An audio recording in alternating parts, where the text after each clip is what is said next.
Hello and welcome to Connected. I'm Tomasz Koper, sitting in for Divya Gopalan. Most of us can't even imagine not having a place to call home, but many around the world, too many, won't have a roof over their heads tonight. In this episode, we hope to bring more attention to the issue of homelessness in Taiwan and around the world. And to help us do that, we've enlisted the help of volunteer Ting Chu from Taipei. Welcome to the show. I would like to ask you about the program that you work for. Can you tell us more about what you do? Okay, so first of all, hi everyone. My name is Ting, and I actually volunteer under Do You Have Flavor, and they have a project under Do You Have Flavor called Stone Soup. And within Stone Soup, we basically cook the food for homeless, and then we take the food that we cook onto the street. And we try to have a conversation with the homeless people and see how we can know more about them and, just chat with them and learn about the issue. And what made you want to tackle homelessness as an issue? There are, after all, plenty of issues to pick from these days, so to speak. I think tackle is a very interesting word. I actually originally knew this project through my friend. And he was volunteering in the project, and he was like, "Hey, are you interested?" And I was like, "Why not?" And one thing led to another, and I have been, volunteering in the place for over a year now, I think. And what have you learned in your time with the project, with Do You Have Flavor? I think one of the most important thing I learned is to be respectful towards everybody. I think nowadays within the society, it's very easy for us, to get stuck behind the screen. And we kind of forgot that everybody is human and they have emotions and they have difficulties in life. And for me, being involved in the community gives me a chance to really rethink of how I interact with people on a daily basis. Yeah. Well, organizations like yours are doing very important work, and where governments fail in making changes in the lives of the unhoused, charities and NGOs step in. They are often able to give more individual, targeted aid and support. TaiwanPlus reporter Sandy Chi highlights one such group in this report. Take a look. 74-year-old Papa Wu does not have it easy. He's a single father with a 19-year-old son who has a mental illness. He was never homeless himself, but he's spent much of his life with people who are. 会走入无家者啊，很多都是自我放弃的，自我放弃以后，他们就会，比较不愿意跟人家交往。那我们要尽量就是跟他相处，跟他能够融合。Wu is working with a local NGO called Wanderer's Table. Wanderer is how people in Taiwan refer to the unhoused. Here's how the stall works. The NGO employs Wu, and he in turn employs people in need. The project's founder, Yu Sixian, says the job provides a unique opportunity for interaction. 那我们平常我们会去买咸酥鸡啊等等，这个我们经验都有，无家者也有，所以呢，他们知道怎么互动。而在这个互动的当下，双方是平等的。Originally, Wu ran 3 food stands with up to 8 part-time workers. But 2 of the stands were forced to close down during the pandemic. And while they no longer employ unhoused people at the stand, the NGO has come up with another way to help. They set up the Fuxi living room in 2021. 我们这边就是除了发餐和就是一些各种的生活物质之外，然后我们有一个空间，然后这个空间就是还蛮漂亮的，像一个咖啡厅一样，就是街友们他们可以来到这个地方，然后就来这个地方聊聊天，然后讲讲话。然后另外，因为我们有这个空间，所以也有像是义检啊、义诊啊，或是法律咨询的服务也会在这个地方进行。下午的时段，我们会开设一些生活能力的课程，像是比如说使用手机，然后使用 Google Map 或是 Line， 然后或是伤口护理啊，或是一些可以抒发心情、一些涂写画画的一些活动这样子。According to the latest government statistics, Taiwan has around 3,000 unhoused people registered, with the majority of them still living on the streets. In 2022 alone, Fuxi Living Room gave over 16,000 meals to unhoused people. Out of these individuals, around 1,000 have spent time resting up at the NGO, and 170 managed to get hold of daily necessities. 其实他们大部分是，进到这里来的时候状况都不会太好，有一些是酗酒问题严重，有一些是情绪管理严重，然后有一些是时间控管很差。但是他们到现在其实都可以看到他们很明显的进步，是他们可以好好的来上班。光是好好的来上班这件事情，对无家者来说其实是很困难的，因为他们在过去承担了很多社会上面的拒绝。因为我目前来到这边，就是我还蛮感谢，因为里面有一个社工，他教会我怎么去存钱，因为我是一个完全不懂得存钱的人，就是我赚多少就是花多少。他会鼓励你，就问你有没有想要意愿去工作，我觉得这个不错啦。让一些就是说，如果因为我们这边团体里面有些是也有年纪长的，也有那些像我这种年纪还有工作能力的可能因为受伤或怎样可以来做一些短期工作。Organizers say the Fuxi Living Room does more than just offer job opportunities. They're also fighting against the stereotypes that unhoused people are lazy or don't know how to work. Ricky and Sanny Chi for TaiwanPlus. So, Ting, can you tell me how important is it for homeless people to find employment? Because it's not just about earning a salary, earning an income, is it?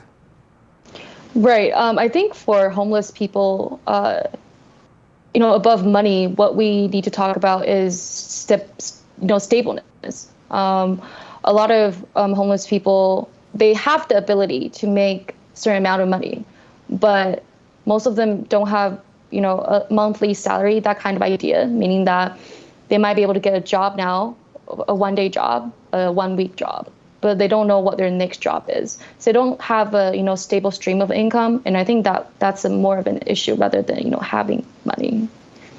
Right. And the government says that there are only around 3,000 registered homeless people in Taiwan, as we saw in this report. How do you feel about this number? I think it's really below the actual number. But I have to be honest, even for someone like me who has been involved within the program, I think it would be very difficult to calculate the actual number, as Taipei is the capital of Taiwan. So at least being a homeless within Taipei, you have higher coverage rate in a sense that it's easier to get attention. But if outside of Taipei in other counties or cities, homeless people can be scattered around every corner of the country, and it's hard to tell the exact number of that. And also from our previous conversations, it seems like it's not like a binary thing. It's not you're either homeless or you're not homeless. I mean, there's a gray area in between. Is that right? Mm-hmm. Yeah, I think it's important for us to see how we define homelessness. Does owning a house consider not a homeless, or if you are struggling to pay rent, you live in a shelter or you have a bed? I think it gets back to the stableness, right? How stable are you with the living condition you're in? Mm-hmm. Well, one thing that we've discovered when doing research for this topic is how unreliable and incomplete statistics on homelessness are. The best they can do, at least in some cases, is illustrate general trends. So in the previous video, we saw that only a minority of registered homeless people in Taiwan sleep in shelters. In the United States, on the other hand, the ratio seems to be reversed, even if the overall trend is worsening. But according to these numbers, less than half of the homeless population are sleeping rough. Ting, do you think that Taiwan has a problem with shelters? Are there enough? What is the situation with homeless shelters here? Yeah, so when it comes to shelters, there's definitely different kinds of shelters. It might be the ones that are held by NGOs, some private organizations, or government organizations. And the problem with these shelters is that they have their own rules, and not all of them have the same rules, and it can be difficult for some homeless to adjust to the living style that was the mandatory living requirement for them to stay. Yeah. So some of them prefer sleeping rough rather than go to a shelter and be subject to all those rules and regulations and curfews and so on. Exactly. So yeah, definitely curfew can be a problem. Money can be a problem. Not all shelters are free. Sometimes they have mental illness and some other problem that are involved. And with all these different types of rules, sometimes staying on the street can be a safer option for them. Mm-hmm. So I talk a lot about how numbers are unreliable, but I would like to look at one last statistic. Even though numbers don't even get close to telling the whole story, this one seems to be hinting at a worrying trend. Again, in the United States, the number of people experiencing chronic homelessness has been rising for a number of years. That includes individuals who have been homeless for over a year or have been unhoused for extended periods over the last 3 years. So, Ting, based on your experience here, have you seen any changes in the structure of homelessness, the population, the homeless population in Taipei and in Taiwan in general? I think, date back to what we were saying earlier, the whole thing about homelessness is that the unstableness within their life. And then so even for me, we usually, so from Stone Soup program, we often gather around the Taipei main station. Even for me, we often see different people, in different times. And then so people come and go, and there's always a lot of people. And then so you can tell that the trend, the society, the economy is worsening, and you can kind of see that people are struggling. But, Taipei Main Station is also kind of a limited space in terms of not everybody get to sleep there. And then so that's also why I was saying earlier how it would be difficult to calculate the actual amount of people that are homeless on this, on the Would you street. say that the coronavirus pandemic has had an impact on the situation? Has that changed the reasons why people become homeless, or the duration for which they remain homeless?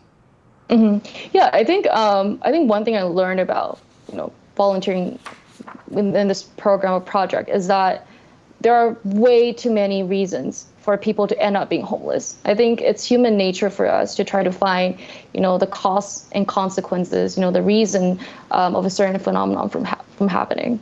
But homelessness happens to be a group of people where there are just tons of outliers, and they're very vulnerable. And when people are vulnerable, different kind of changes can affect their life. And of course, COVID is a major one, right? Not just on homeless people, but I'm pretty sure for a lot of people that have jobs, the layoffs and different kind of situations happening. I'm positive that the situation's definitely got worsened.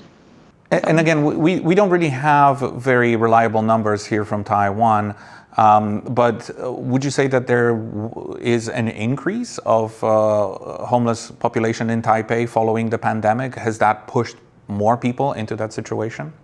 It should be. I can't give you the exact number. That's why I am a bit careful with my words, but there's definitely more people struggling for sure. We've reached out to Taipei City government for a comment, and this is what they had to say. 那我们台北市皆有的定义，就是依照我们台北市游民安置辅导自治条例第2条，那个里面的条文规定，本自治条例所称游民是经常性住宿于公共场所或公众得出入之场所者。它的条文文字是这样。后来我们根据我们的实务经验，有反映就是说，2周连续出现的，我们就列册。疫情的冲击，过去3年最严重的是因为我们3级警戒，大概一些素食店啦、网咖啦这些就是没有办法留在里面嘛，所以他们确实有流出来接。那个时候台北车站如果以相同夜间9点来讲的话，那个人数平常就从150上升到250人左右。然后我们都有问说，他们原来是在哪里，然后为什么会突然跑来北车？那大概就是刚才我讲的那个，人住在那个旅社啦、网咖啦，这些人就跑出来了这样。那对他们最大的比较冲击，我会觉得是打零工的机会变少了。那有些人以前是打零工，那因为疫情3级警戒，很多小吃店啊，或者是说一些可以打工的出正头的机会就没有了，所以说他们的收入确实会减少。协助街友脱离街头生活是我们最大的目标。那么1年台北市可以辅导200位街友脱友，就是返家啦，住到机构里面啊，或者是找到家属。可是呢，很抱歉，因为新增200个左右，所以说它是维持在一个恐怖的平衡。我们这个其实台湾是一个非常有爱的社会。你看我们像台北车站的话，现在1年365天，大概中餐晚餐都已经有人捐赠了。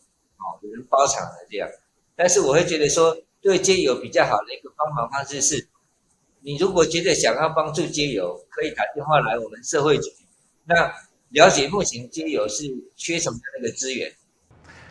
Like we've discussed so far, homelessness is a very individualized problem, and the affected groups include many statistical outliers. In this next report, TaiwanPlus reporter Sandy Chi brings the focus to one homeless man in Taipei and his daily struggles, as well as highlights a systemic issue here in Taiwan. This is 37-year-old Zhang Ringxiang. He has lived in Taipei for 20 years without a home. 我是从17岁，因为跟家里不合，讲不听，他就直接殴打了，然后就直接打我的后背，然后连的后背、脚全部都是伤口，所以就离家出走了。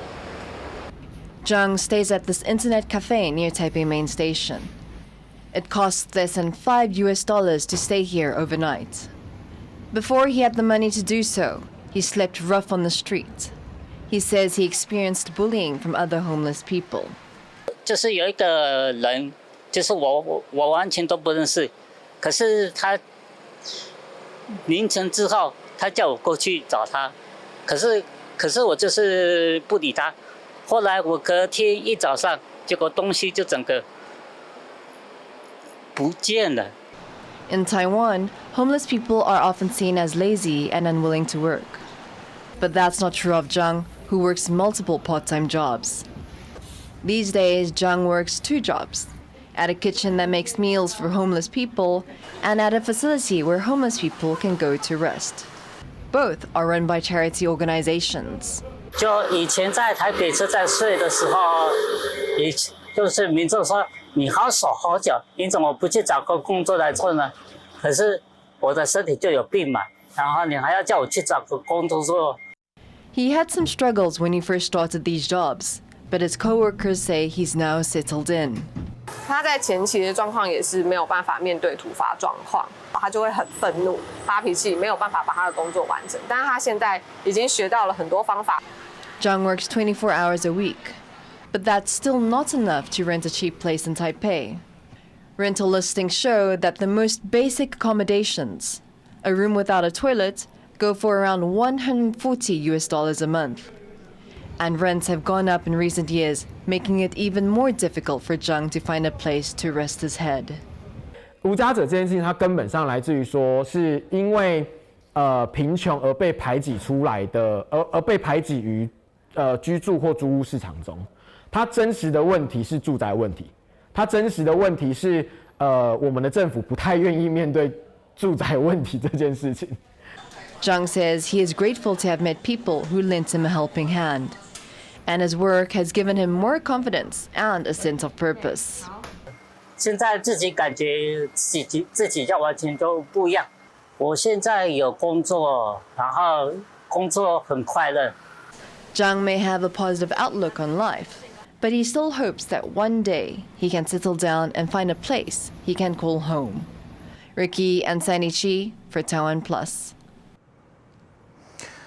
Okay, so Councillor Chen from Geelong there said that the homelessness problem is really a housing problem, and that's one that the government is not really ready to confront or willing to confront. So let's put the government on the side, to the side. Let's say after watching today's show, people want to get involved and want to help. What can they do? What is the best way, the most effective way to help the unhoused population in Taiwan and just in general? Okay, I think helping and the degree of help that you can help, it's a very difficult question to answer. But I think before we really talk about this topic, I think one of the important things is to let go of the stigma and assumption we have on homelessness. Like what we just saw in the video. And a lot of times, people think that homeless people are lazy. They don't want to do anything. They just stay on the street. But most of the time, they actually want to work.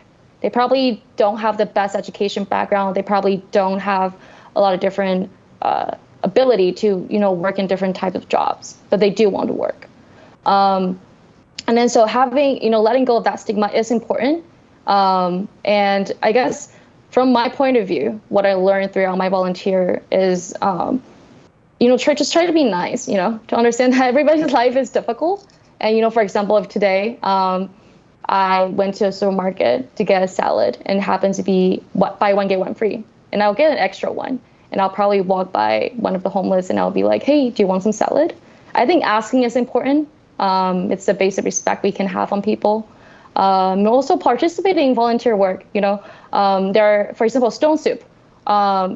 You don't have to come every month. You can come, once every 3 months. But be involved. Be involved with volunteer. Be involved with different organizations. Put yourself in their environment so you will at least notice the situation. And I think that noticeness is very important, because once you start noticing, it changed a part of your brain. It changed a part of your mindset. And it can trigger a lot of really great things that you can do in the future. If there's one thing we want you to take away from today's show, is that homelessness is not about data and statistics, but a problem that affects individuals. They all have their stories and paths through life. Scottish photographer Margaret Mitchell has been helping document the experiences of homeless people across Scotland over the last 4 years. She spoke to us from Glasgow about what she captured through her lens. So I started this project back in 2019, and it went on for 4 years. I photographed 17 people altogether, and they all came from different experiences of having homeless experiences. So if you're looking at someone with mental health issues or addiction issues, or someone who's fleeing domestic violence, or someone who is escaping a war zone and arriving in the country for the first time, or family issues, or just actual losing employment. So all these different issues contribute to housing insecurity and losing a home, and also then becoming homeless.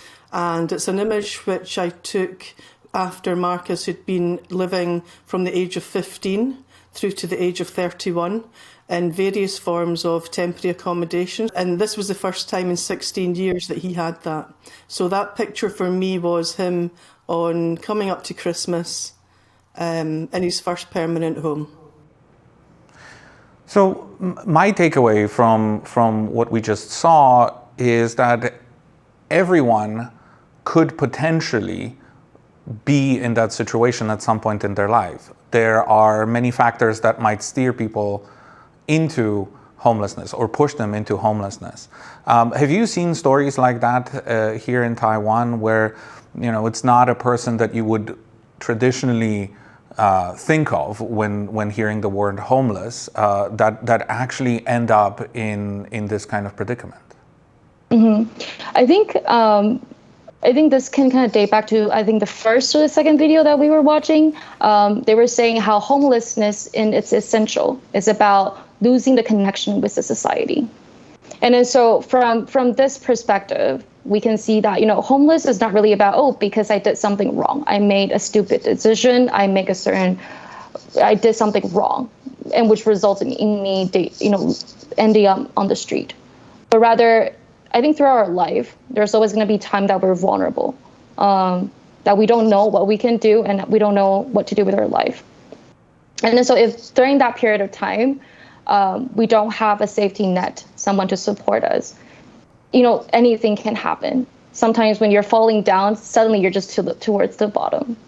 And then so it would be great, if we have our loved ones, our families, our friends supporting us, but not everybody has that. And then so I think that's why it's important for us as a society to notice, this issue and see how we can just be more friendly and be more understandable toward the situation. And on that thought, I think we have to end today's show. Sadly, we are running out of time. Thank you once again, Ting Chu, a volunteer from Taipei, for your insights, and thank you for the important work that you do. And to our audience at home, it's been great to have your company. Thank you, and stay connected.